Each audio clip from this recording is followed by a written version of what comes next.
Job கார்டை எப்படி create பண்ணுறது அப்படின்னு பார்த்தீங்கன்னா, ஆட் நியூ ஜாப் கார்டு அப்படின்னு கிளிக் பண்ணிங்கன்னா இந்த ஸ்க்ரீன் வரும். ஸோ இன்ஸ்டண்ட்டாக கஸ்டமர் ஆட் பண்ணுறோம், அதாவது ரெக்கார்டு இல்லாமல் இன்ஸ்டண்ட்டாக ஆட் பண்ணிக்க முடியும்.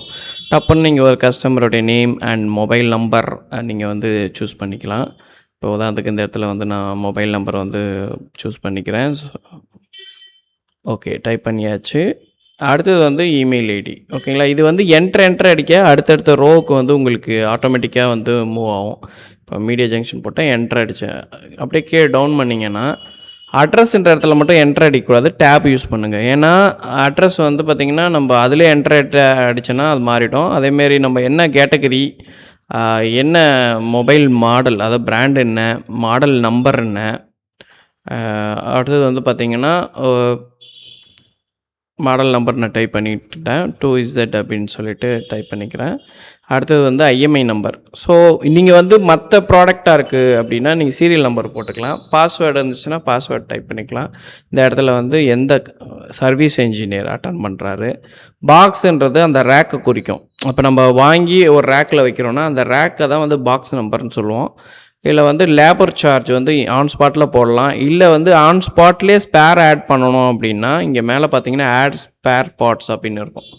கீழே கவனிச்சுக்கோங்க, ஆட் ஸ்பேர் பார்ட்ஸ் அப்படின்னு கிளிக் பண்ணிவிட்டு நம்ம என்ன ஸ்பேர் யூஸ் பண்ணுறோம். இப்போ உதாரணத்துக்கு நான் காம்போ டிஸ்பிளே, அதனுடைய ரேட் அதிலே ஆட்டோமேட்டிக்காக பிக் பண்ணோம்.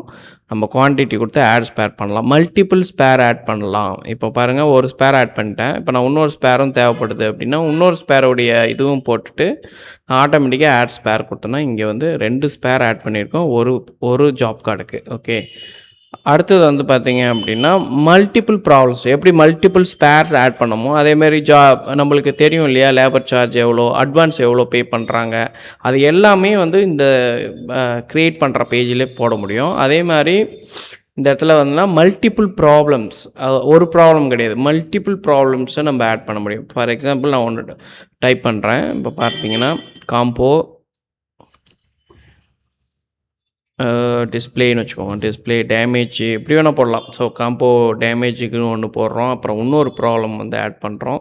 டிஸ்பிளே வந்து பார்த்தீங்க அப்படின்னா ப்ரோக்கன் அப்படின்னு போட்டு ஒரு ஆட் கொடுத்துருவோம். ஸோ மல்டிபிள் ப்ராப்ளம்ஸ் வந்து ஆட் பண்ணிக்க முடியும். அடுத்தது வந்து அக்சசரிஸ்னால் சிம் ட்ரே வந்து கொடுப்பாங்க. ஏதாவது ஒரு விஷயம் நம்ம அது அடிஷ்னலாக கொடுக்குறாங்க அப்படின்னா அதை வந்து நம்ம என்ரோல் பண்ணி வச்சுக்கிட்டா இவங்க கொடுத்தாங்களா கொடுக்கலையான்றதான் நம்மளுக்கு தெரியும் இல்லையா. அதுமாரி அக்சசரிஸ் வந்து என்னென்ன ஹெட்ஃபோன் வாங்கியிருக்கோன்னா ஹெட்ஃபோன் செக் பண்ணிக்கலாம். இல்லை வந்து சார்ஜர் வாங்கியிருக்கோன்னா சார்ஜர் போட்டுக்கலாம். இந்தமாரி மல்டிபிள் அக்சசரிஸும் ஆட் பண்ணிக்க முடியும். மல்டிபிள் அக்சசரிஸ், சார்ஜர் ரிசீவ்டுன்னு போட்டேன். அடுத்தது வந்து அடிஷ்னல் டீட்டெயில்ஸ். இதில் வந்து சிம்பிளாக நம்ம வந்து தமிழ்லேயும் டைப் பண்ணிக்கலாம், இல்லை இங்கிலீஷில் எனி லாங்குவேஜ் போட்டுக்கலாம். இங்கிலீஷ்லேயே நம்ம இப்போ போட்டுறோம்னா நம்ம என்ன வந்து அந்த ப்ராப்ளத்தை பற்றியான டிஸ்கிரிப்ஷன்ஸ் வந்து நம்ம மென்ஷன் பண்ணிக்க முடியும். ஸோ இப்போ நான் வந்து அதுக்கான டிஸ்கிரிப்ஷன் ரீப்ளேஸ்மெண்ட் அப்படின்னு போட்டு நியூ ஸ்பேர் அப்படின்னு போட்டுறேன். சும்மா உங்களுக்கு புரிகிற மாதிரி. இப்போ ஹைன்னு கொடுத்துட்டு எக்ஸ்பெக்டட் டேட் நாளைக்கு கொடுத்துட்றேன். ஓகேங்களா, ஸோ நாளைக்கு கொடுத்துட்டு இந்த இடம் ரொம்ப ரொம்ப முக்கியம், அட்டாச்சு இமேஜ். இப்போ ஃபார் எக்ஸாம்பிள் ப்ராடக்ட்டை கொண்டு வராங்கன்னா அதை நம்ம வந்து ஃபோட்டோ எடுக்க முடியும். வெப்கேம் வச்சுருந்தீங்கன்னா உங்களுடைய லோக்கல் வெப்கேமே பிக் பண்ணிக்கும். இப்போ நல்லா கவனிங்க, இப்போ நான் என் ஒரு ஃபோனு காமிக்கிறேன். இந்த ஃபோனை வந்து பார்த்திங்கன்னா நம்ம இப்படி வைக்கிறோம், எப்படி வேணுமோ நம்ம இந்தமாரி வச்சுட்டு ஒரு கேப்சர் கொடுத்துக்கலாம். கேப்சர் கொடுத்திங்கன்னா ஆட்டோமேட்டிக்காக கேப்சர் ஆகிடும். நம்ம ஃபஸ்ட்டு ரிஜிஸ்ட்ரேஷன்லேயே பார்த்துருப்போம், செட்டிங்ஸில் நம்ம கூகுள் ட்ரைவில் போய் இதெல்லாமே ஸ்டோர் ஆகிடும். அதனால் நீங்கள் வந்து இது வெளியில் எங்கேயும் உங்களுடைய இமேஜ், உங்களோட கஸ்டமர் டீட்டெயில்ஸ் எதுவுமே லீக் ஆகாது. எல்லாமே உங்களுடைய கூகுள் ட்ரைவில் தான் அந்த இமேஜ், லோகோ எல்லாமே செட் ஆகிடும். இப்போ நம்ம க்ரியேட் பண்ணிட்டோம் இல்லையா. இப்போ க்ரியேட் பண்ணதை வந்து பார்த்திங்க அப்படின்னா மேலே பார்த்தீங்கன்னா ரிசீவ் அண்ட் பெண்டிங் இது 2த்தில் இருக்கும். ஓகேவா, இதுக்கப்புறம் தான் நம்ம அடுத்தடுத்த ப்ராசஸ் வந்து நம்ம கொண்டு போவோம். இப்போ உதாரணத்துக்கு நான் கிளிக் பண்ணுறேன். கிளிக் பண்ணிவிட்டு பார்த்தீங்க அப்படின்னா ஸோ எல்லா ஸ்டேட்மெண்ட், சம்மரி எல்லாமே இங்கே காமிக்கும் உங்களுக்கு. ஓகேங்களா, சம்மரிஸ் எல்லாமே காமிக்கும்.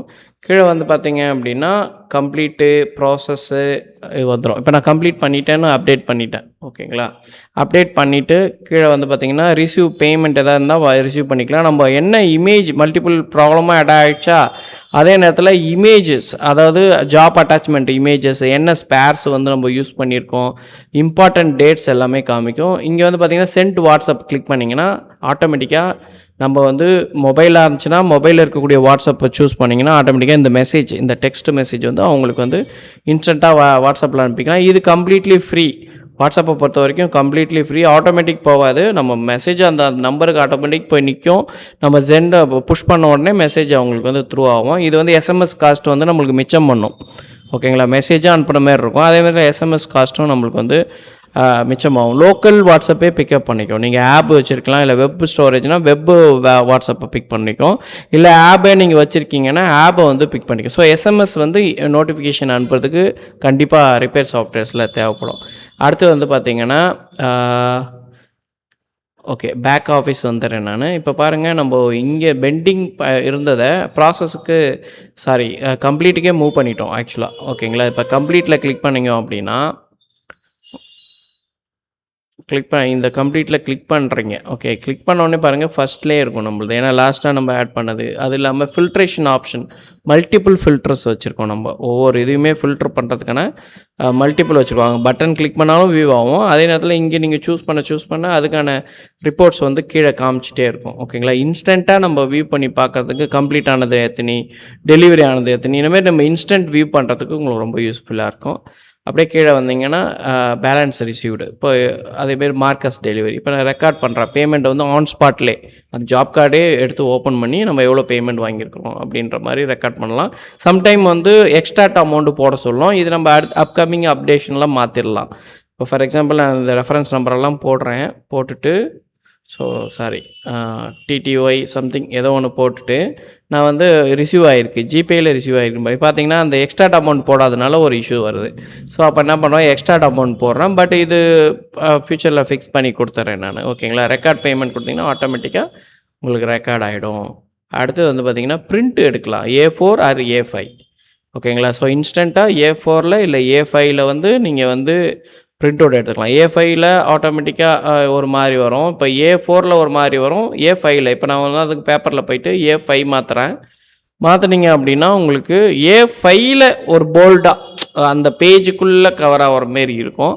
அதே வந்து பார்த்திங்கன்னா A3ல் அதாவது 3 இன்ச்சஸில் எடுத்திங்கன்னா ரொம்ப சூப்பராக உங்களுக்கு அந்த 3 இன்ச்சு ரெசிப்ட் பிரிண்டரில் எடுக்கிற மாதிரி விசிபிள் பண்ணும். வியூ அட்டாச்மெண்ட் டாக்குமெண்ட்டை வியூ பண்ணி பார்க்கலாம். அதாவது அந்த ஃபோன் அவங்க கொடுத்த ஃபோன் தானா அப்படின்னு நம்ம வெரிஃபை பண்ணுறதுக்கு இது யூஸ்ஃபுல்லாக இருக்கும். ஸோ இந்த ஸ்டோரேஜ் எல்லாமே உங்கள் கூகுள் ட்ரைவில் தான் இருக்கும். அதனால் நீங்கள் ஒன்றுமே அந்த இமேஜை பற்றி கவலை பண்ண வேணாம். மார்க்கஸ் டெலிவரி அப்படின்னு கொடுத்துரும். மார்க்கஸ் டெலிவரினா டெலிவரி கொடுத்துட்டோம் அப்படின்னு அர்த்தம். அப்போ தான் உங்களுக்கு வந்து இந்த டேஷ்போர்டில் வந்து எல்லாமே அப்டேட் ஆகும். சேல்ஸ் எவ்வளோ, ஜாப் வேல்யூ எவ்வளோ எல்லாமே. இப்போ டெலிவரி ஆனதை இப்போ சப்போஸ் ஒரு ப்ராப்ளத்தை கொடுத்துருப்பாங்க, சேம் அதே ப்ராப்ளமே இருந்துச்சுன்னா அப்படின்னா நிறைய சாஃப்ட்வேர்ஸில் இந்த ரீஎன்ட்ரின்னு ஒரு ஆப்ஷன்ஸ் வந்து கிடையாது. ஓகேங்களா? ரிட்டனுக்கும் ரீஎன்ட்ரிக்கும் டிஃப்ரெண்ட் இருக்குது. நான் அதை உங்களுக்கு காமிக்கிறேன் பாருங்கள். இப்போ உதாரணத்துக்கு ப்ராசஸ்லேருந்து நம்ம ஓப்பன் பண்ணோம். இப்போ இது வந்து ஓப்பன் பண்ணியிருக்கோம். இப்போ இந்த இடத்துல வந்து பார்த்திங்க அப்படின்னா ரிட்டன் கொடுத்துட்டோம். ரிட்டன்னா அது வந்து பர்மனெண்ட்டாக நம்ம என்ன பண்ணியிருக்கோம்னா அங்கேருந்து அவங்களுக்கு இந்த மெட்டீரியல் ரெடி பண்ண முடியலங்க எடுத்துகிட்டு போங்க அப்படின்னு சொல்லி கொடுத்துறோம். அது வந்து ரிட்டர்ன்ஸில் கொடுத்த அதனுடைய ஸ்டேட்மெண்ட்டு நம்ம தனியாக விசிபிள் பண்ணி எடுத்துக்க முடியும். இதெல்லாம் வந்து ரிட்டர்ன் கொடுத்தாச்சு, ஏதோ ஒரு ரீசன் அவங்க திடீர்னு இங்கே பார்த்துட்டு இல்லை ஸ்பேருக்கு ரேட் அதிகமாக இருக்குன்னு வெளியில் கூட போயிருக்கலாம். எனி ரீசன்ஸ் ரிட்டர்ன் ஆகிடும். ரீஎன்ட்ரின்றது வேறு. அதாவது டெலிவரி கொடுத்துருப்போம், சேம் ப்ராப்ளத்துக்கு அது வந்து பார்த்திங்கன்னா உங்களுக்கு வந்திருக்கு, சேம் இஷ்யூ. அப்போனா ரீஎன்ட்ரி வந்து நம்ம அது பண்ண முடியும். எப்படி பண்ணலாம் அப்படின்னு பார்த்தீங்க அப்படின்னா, இப்போ ரீஎன்ட்ரிலாம் எது வந்திருக்கு அப்படின்னு பாருங்கள் ஃபஸ்ட்டு. அதுக்கப்புறம் நம்ம டெலிவரி கொடுத்ததை ஜஸ்ட்டு இப்போ மொபைல் நம்பரை வச்சு நம்ம அந்த கஸ்டமரை அவங்க சொல்கிற நம்பரை வச்சு பார்க்குறோம். ஆமாம், ஏற்கனவே டெலிவரி கொடுத்துருக்கு. அதை கிளிக் பண்ணிவிட்டு அதுக்கப்புறம் வந்து அதில் ஒரே ஆப்ஷன் தான் இருக்கும், மார்க்கஸ் ரீஎன்ட்ரினா திருப்பி அதை சர்வீஸ் எடுத்துருக்கோம். அது வந்து நியூ கால்ஸ் வந்து கன்சிடர் பண்ண மாட்டோம். அது வந்து ஒரு புது கால்ஸாக வந்து கன்சிடர் பண்ண மாட்டோம். அதே டீட்டெயிலாக செக் பண்ணிக்கலாம். ஸோ என்ன ப்ராப்ளத்தை கொடுத்தாங்க, இப்போ கொடுக்குற ப்ராப்ளமும் அதே சேம் அப்படின்னா வேறு வழியே இல்லை, நம்ம அதை வந்து ரீஎன்ட்ரிக்கு தான் எடுக்க முடியும். ஸோ பாருங்கள், இதெல்லாமே செக் பண்ணி பார்த்துட்டு ஓகேப்பா அதே ஃபோன் தான் ரைட்டு எல்லாமே பார்க்குறோம், இந்த ஸ்பேரெல்லாம் மாற்றிட்டோம். ஸோ இதை மீறியுமே அது வந்து அவங்க சொன்ன இஷ்யூஸ் இருக்குது அப்படின்னா அது நம்ம வந்து மார்க்கஸ் ரீஎன்ட்ரி அப்படின்னு கொடுத்து நம்ம வந்து அந்த ஜாப் கார்டில் பார்த்திங்க அப்படின்னா ரீஎன்ட்ரியில் நம்ம வந்து அது விசிபிள் ஆகிக்கும். ஸோ இந்த மாதிரி ஒவ்வொரு ஸ்டேஜுமே நம்ம வந்து ஜாப் கார்டு மேனேஜ்மெண்ட்டில் ஈஸியாக மேனேஜ் பண்ணிக்கலாம். நெக்ஸ்ட் வீடியோவில் கஸ்டம் ஆட் பண்ணுறதை பற்றி பார்க்கலாம்.